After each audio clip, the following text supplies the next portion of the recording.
लंतु सांग मैंने आज आम ओडिया व्याकरण रूढ़ी विषय रे आलोचना करबा।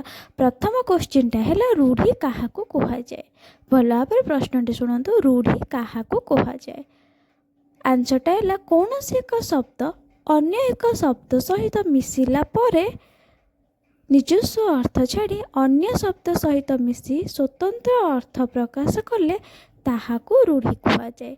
कौन सी एक शब्द अन्य एक शब्द सहित मिसिला परे निजस्व अर्थ छाड़ी अन्य शब्द सहित मिसी स्वतंत्र अर्थ प्रकाश कले ताहाकू रूढ़ी कह जाए।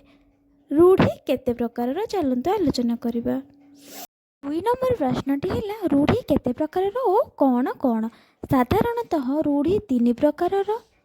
क्रियायुक्त रूढ़ी, क्रियाहीन रूढ़ी, तुलनात्मक रूढ़ी। रूढ़ी साधारणतः 3 प्रकार। क्रियायुक्त रूढ़ी, क्रियाहीन रूढ़ी, तुलनात्मक रूढ़ी। चलतु आलोचना करिबा क्रियायुक्त रूढ़ी क्या कह जाए और उदाहरण कौन। क्रियायुक्त रूढ़ी क्या कह जाए।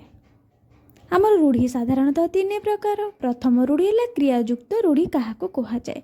उत्तरटा है जो वाक्यांश क्रियापद थाए ताहाकू क्रियायुक्त रूढ़ी कह जाए। जो वाक्यांश क्रियापदटी थाए ताहाकू क्रियायुक्त रूढ़ी कह जाए।